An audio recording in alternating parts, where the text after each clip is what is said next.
What's going on, everybody, and welcome to J Sports Seattle.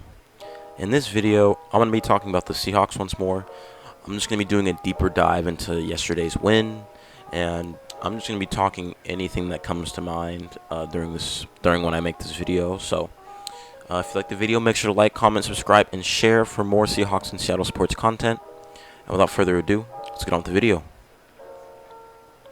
Okay, so as we all know, yesterday we won a huge thriller out in Detroit in Ford Field, and man, this game was intense, just back and forth. Like I said, we always play the Lions well, and they always give us a hard time. At least the past couple of years, they've given us a hard time. So I'm glad that we were able to pull out with the W. But I'm just gonna go over the performance overall. Geno Smith, man. Geno Smith. He was the best player on the team yesterday. He had that one sack, but forget about that sack. He won us the game in overtime. He clutched up. 328 yards, 78% completion percentage, nearly an 80 QBR, 116.3 passer rating. Like, that's an MVP stat right there. Like, obviously it's one game, but that's MVP numbers just looking at the one game, and that's insane. Like, I could not be any happier for Geno to continue proving the NFL wrong. I already knew Geno was going to continue doing well. Last week did not count because the defense laid a massive egg. Or not last week, the Rams game. That doesn't count because defense laid a massive egg. And even then, Geno didn't look that bad that game. This is the Seahawks team that we've all come to know and love, and hopefully they can keep up with that. So, but moving on, like I said, the run game wasn't what it needed to be, but it was effective. We did enough to where it could open up the pass game because, like I said, when you have Kenneth Walker and Zach Charbonnet in the backfield, you have to account for the run game, and they know, and the teams know that we love running the ball. And they know sometimes we love running the ball more than passing the ball. So the fact that we were able to only have 3.3 carry and dice these guys up in the secondary is amazing. We didn't have any long runs. I mean, the longest was 15, and it was by Geno. It wasn't even by K9. I recall it was on that 2nd and 20. But overall, solid performance on the offense. One of the best offensive performances I've seen in the past few years from the Seahawks. The receiving core absolutely lit it up, man. Like I said, the triple-headed dragon, DK Metcalf, Tyler Lockett, even JSN had a few nice catches. He even had that 16-yarder for the pick up that first down. Like, JSN still, he's a rookie. Hopefully he can pick it up a little bit more, but he's still doing his thing, and he's still getting timely catches, and I'm excited to see more from him. But to see Metcalf and to see Lockett continue to produce day in and day out, it's a blessing to see, and I'm loving to see that. 2 TDs, man. If you had him in fantasy, good going, man, because that guy probably had, especially if you're in a PPR league, pass per receptions league, or point per reception league. Oh man, he absolutely helped you win your fantasy game, most likely. So, but yeah, Fant, Parkinson, Disley, the tight ends all performed and all executed, and I could not be any happier to see that we are spreading the ball among everybody. Just look at that.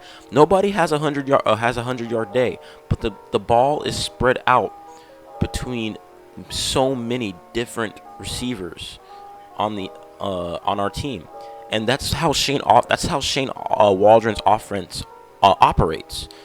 Distribute it to the open guy, and that's what happened. Defense. I think defense did okay. I know we gave up 31 points. It was all really that fourth quarter. We kind of let off the gas a bit. And after that pick 6, we kind of was like, all right, we can maybe we can ease in a little bit. And no, the Lions were not going to back down without a fight. But the fumble and then the pick 6, those are perfect. especially if that fumble came right after the second half. That ruined all momentum for the Lions. So the defense had timely plays, and yes, they got to work on third down a little bit more, but they made timely plays and they helped us pull out with the win yesterday. Like I said, Devin Witherspoon. Oh, before I get into Devin Witherspoon, shout out to the D-line, because look, like I said, I said this yesterday. I did say that I did acknowledge the 3.8 to carry, which is really, really good. But what I forgot to mention was the 6 QB hits, the 3 pass deflections, the 6 tackle for losses, and the 2 sacks that we got against Goff. D-line had a way, way better game than they did against the Rams, and I'm happy to see that we were able to perform. And the Lions O-line is not that bad. I know they were down Taylor Decker, and they lost one of their. I think they lost one of their O linemen later in the season, and later in the game. But we still was able to put pressure on these guys. And 6 tackle for losses and 6 QB hits with 2 sacks. That is a huge day for the D line. So very happy to. I wanted to shout them out for that. And yeah, overall solid stats from both sides of the ball. So hopefully we can keep it going and keep this up, because this was amazing. And I need to give a shout out to the most important unit, the MVP unit yesterday, and that is the offensive line. According to Corbin Smith, Jake Curhan and Stone Forsythe only allowed 2 total pressures through 3 quarters of play. I'll repeat that. Two total pressures through 3 quarters of play from our backups. Now, like I wasn't high on Forsythe entering this game, but he shut me the hell up. He told me, Jade, shut up. You don't know what you're talking about. He went out there and he put on a clinic and did not allow any pressures against Geno, or in like one. Like I said, just a 1, and that was awesome. Look at the pass grades from our guards. In week 1 against the Rams, Damian Lewis had a 7.9 pass block grade. Phil Haynes actually had a pretty good grade at 69.5. Then week 2, 89.5 from both left and right guard. This is perfect. This is amazing. Like, this is what we needed. And then Forsythe, 75.2. Curhan had a low PFF grade, but I don't agree with it. Curhan had a very good game.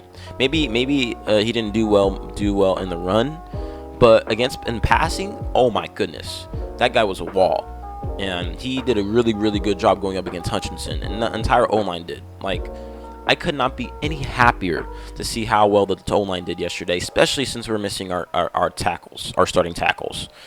And Pete even acknowledged it in the locker room. If you saw the post game like celebration for the victory, Pete to call those 2 guys out and be like, yo, shout out to Stone Forsythe, shout out to Jake, man, because those 2 absolutely killed it yesterday.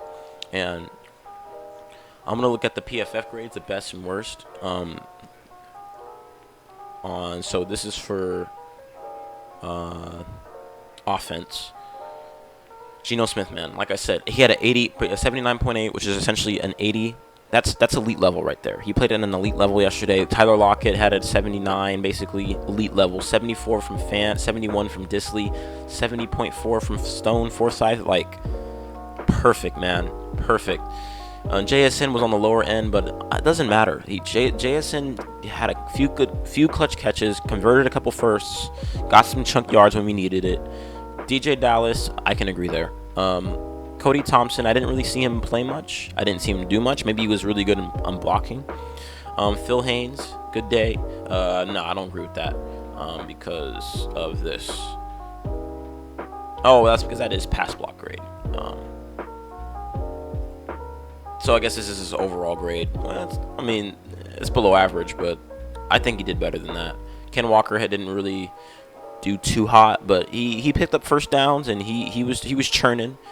And then on defense, shout out to my boy Trey Brown.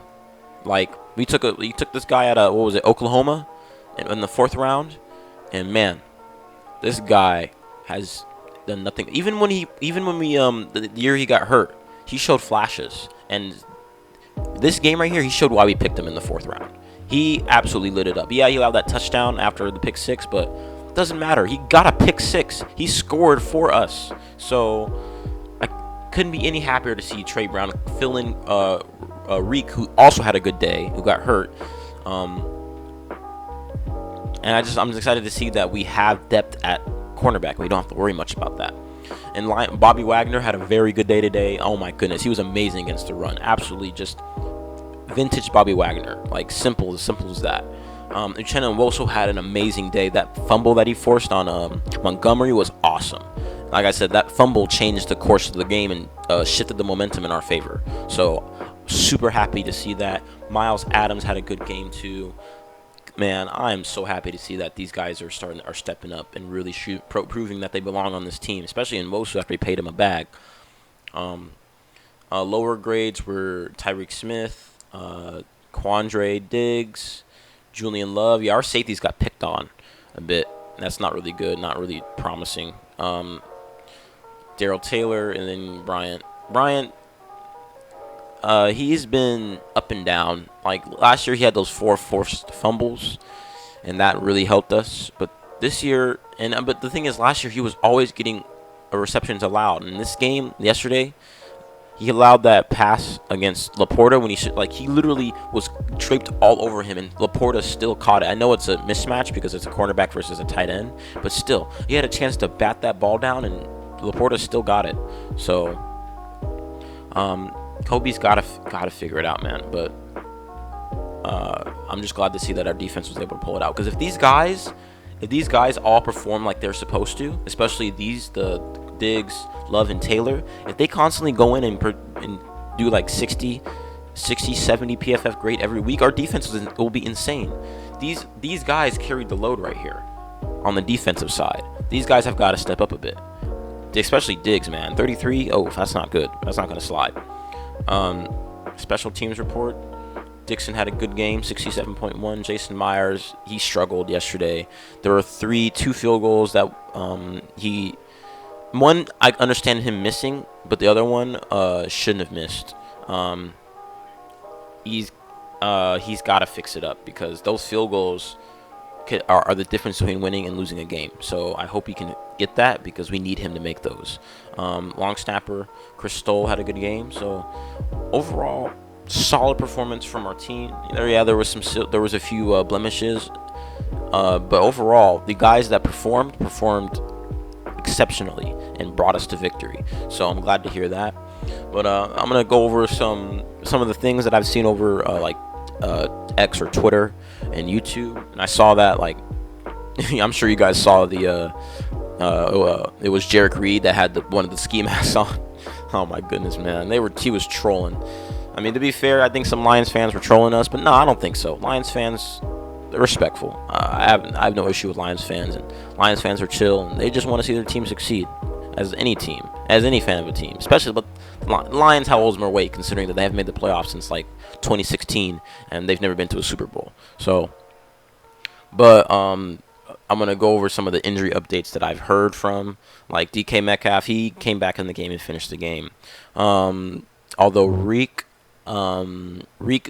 was held out the rest of the game by Pete, but he said it was like a sore shoulder and that it wasn't anything to be worried about. But knowing Pete, we don't know what that means. Pete has shown great concern for a player, only for them to only miss 3 practices, and then Pete has said, "Oh yeah, they'll be okay. I think everything will be okay." Only for them to have to be put on IR. Like Kenny Mack, we were expecting Kenny Mack to be back for week 1, and he was on IR. So.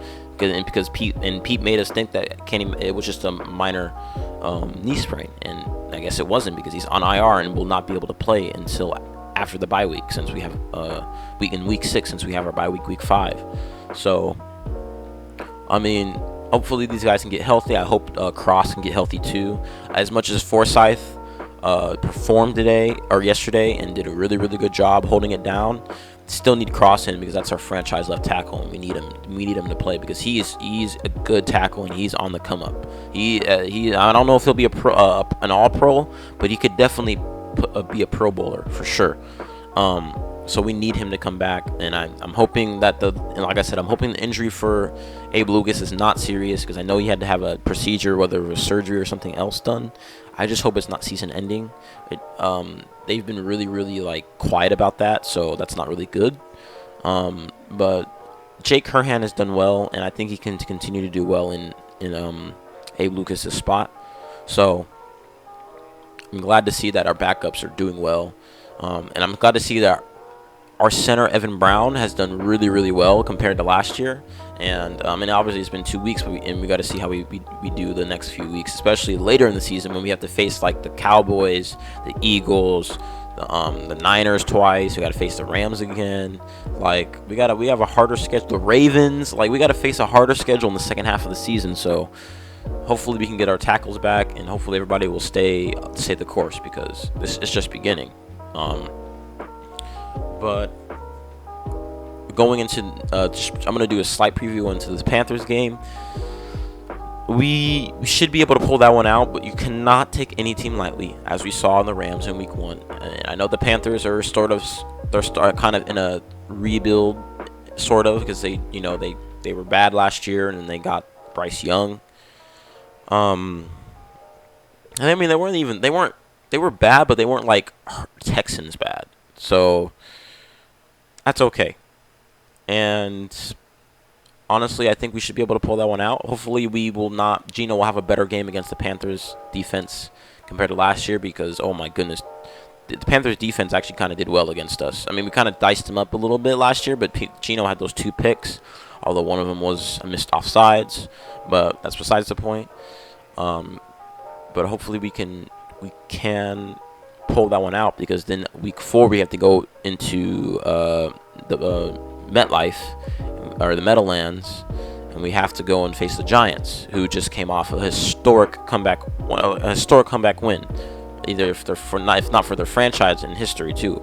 I mean, they were down 20-0. I mean, it's the Cardinals, don't get me wrong, but the fact that the Cardinals were up 20-0 in the first half says something about the Giants. Because if they have to come back from 20-0 in order to win against a team that was projected to be one of the worst in the league, and is one of the worst in the league now, if not the worst, they're 0-2.